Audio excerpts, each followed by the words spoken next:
purely not against Britain, not against India, Bangladesh or Pakistan or any Asian, but I took this decision only for the economy of Uganda. I am not going to change my mind. I think I've told them, and also I have directed the troops that they must not harm any Asians. They must protect the Asians until they go to Britain or Bangladesh, Pakistan or India. 4 अगस्त 1972 को BBC के दिन के bulletin में अचानक एक समाचार सुनाई दिया। युगांडा के सनकी तानाशाह ने युगांडा में बरसों से रह रहे 60,000 एशियाइयों को अचानक देश छोड़ देने का आदेश दे दिया था। उन्होंने ये भी ऐलान कर दिया कि एशियाइयों को युगांडा छोड़ने के लिए सिर्फ 90 दिनों का समय दिया जाता है। 6 फीट 4 इंच लंबे 135 किलो वजन वाले ईदी अमीन को हाल के विश्व का सबसे क्रूर और निर्दयी तानाशाहों में गिना जाता है।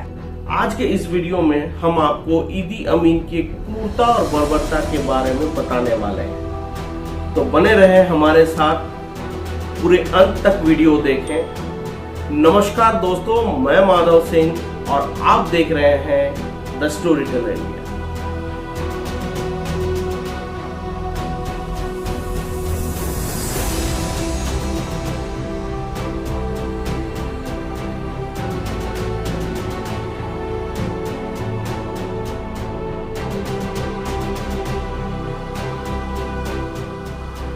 एक जमाने में युगांडा के हेवीवेट बॉक्सिंग चैंपियन रहे ईदी अमीन ने वर्ष 1971 में मिल्टन ओबोटे को हटाकर खुद सत्ता पे आए। अपने 8 वर्ष के शासनकाल में उन्होंने क्रूरता के इतने विभत्स उदाहरण दिए जिसकी मिसाल आधुनिक दुनिया में बहुत कम ही मिलती है। 4 अगस्त 1972 को ईदी अमीन को अचानक एक सपना आया और उन्होंने युगांडा के एक नगर टोरोरो में सैनिक अधिकारियों को संबोधित करते हुए कहा कि अल्लाह ने उनसे कहा है कि वो सारे एशियाइयों को अपने देश से तुरंत निकाल बाहर करें। अमीन ने कहा, एशियाइयों ने अपने आप को युगांडा वासियों से अलग थलग कर लिया है और उन्होंने उनके साथ मिलने जुलने की कोई कोशिश नहीं की है। उनकी सबसे ज्यादा रुचि युगांडा को लूटने में ही रही है। उन्होंने गाय को दूहा तो है लेकिन उसे घास खिलाने की तकलीफ गवारा नहीं की है। शुरू में अमीन की इस घोषणा को एशियाई लोगों ने गंभीरता से नहीं लिया। उन्हें ऐसा लगा कि अमीन ने सनकपन में आकर ऐसा ऐलान कर दिया होगा, लेकिन थोड़े ही दिनों बाद उन्हें पता चल गया कि अमीन अपने देश से उन्हें बाहर निकाल देने पर उतारू है।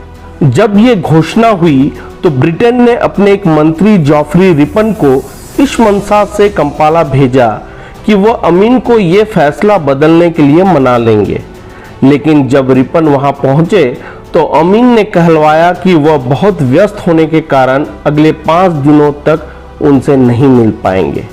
रिपन ने लंदन वापस लौटने का फैसला किया।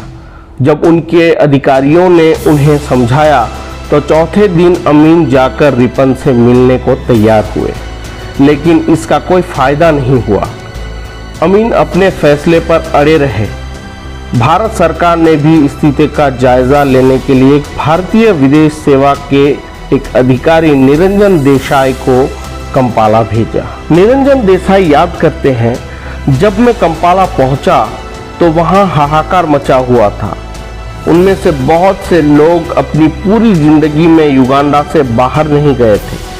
हर व्यक्ति को अपने साथ सिर्फ 55 पाउंड और 250 किलो सामान ले जाने की इजाजत थी। कंपाला से बाहर रहने वाले एशियाइयों को इन नियमों की भी जानकारी नहीं थी। अमीन का फैसला इतना अचानक था कि युगांडा की सरकार इसे लागू करने के लिए तैयार नहीं थी। कुछ अमीर एशियाइयों ने अपने धन को खर्च करने का नायाब तरीका निकाला। निरंजन देसाई बताते हैं, उन लोगों में इस तरह की सोच बन गई कि अगर आप अपना पैसा बाहर नहीं ले जा सकते तो इसे स्टाइल से उड़ा दीजिए। कुछ अक्लमंद लोग अपना पैसा बाहर ले जाने में कामयाब भी हो गए। सबसे आसान तरीका था पूरी दुनिया घूमने का पूरे परिवार के लिए फर्स्ट क्लास टिकट खरीदना, जिसमें MCO के जरिए होटल बुकिंग पहले से ही कर दी गई हो। उन्होंने कहा इन MCO यानी मिसलेनियस चार्ज ऑर्डर को बाद में युगांडा से निकलने के बाद भुनाया जा सकता था। कुछ लोगों ने अपनी गाड़ियों की कारपेट के नीचे जेवर रखकर पड़ोसी देश कीनिया पहुंचाए। कुछ लोगों ने पार्सल के जरिए अपने जेवर इंग्लैंड भेज दिए। दिलचस्प बात यह है कि ये सभी अपने गंतव्य स्थान पर सुरक्षित भी पहुंच गए।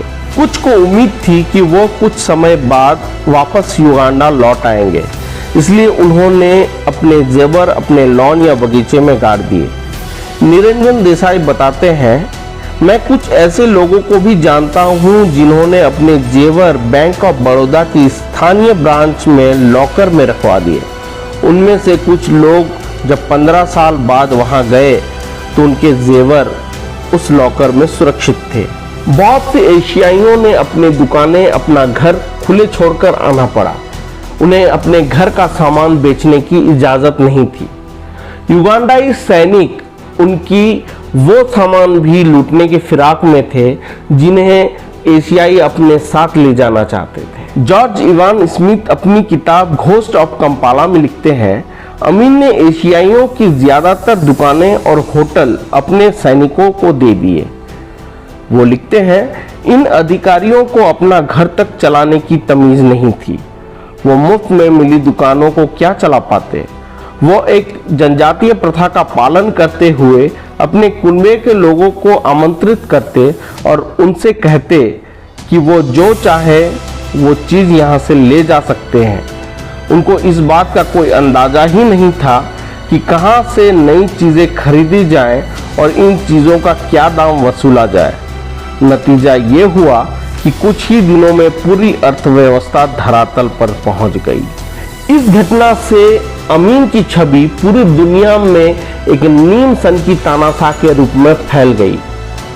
उनकी क्रूरता की कहानियां भी पूरी दुनिया में फैलती चली गई। अमीन के समय में स्वास्थ्य मंत्री रहे हेनरी कैम्बा ने एक किताब लिखी, a state of blood, the inside story of ईदी अमीन, जिसमें उन्होंने अमीन की क्रूरता के ऐसे किस्से बताए कि पूरी दुनिया ने दांतों तले उंगली दबा ली। कैम्बा ने लिखा, अमीन ने अपने दुश्मनों को न सिर्फ मारा बल्कि उनके मरने के बाद उनके शवों के साथ भी बर्बरतापूर्ण व्यवहार किया। युगांडा के मेडिकल समुदाय के बीच ये बात आम थी कि मुर्दाघर में रखे बहुत से शवों के साथ छेड़छाड़ की गई थी और उनके गुर्दे, लीवर, नाक, होंठ और गुप्तांग तक गायब मिलते थे।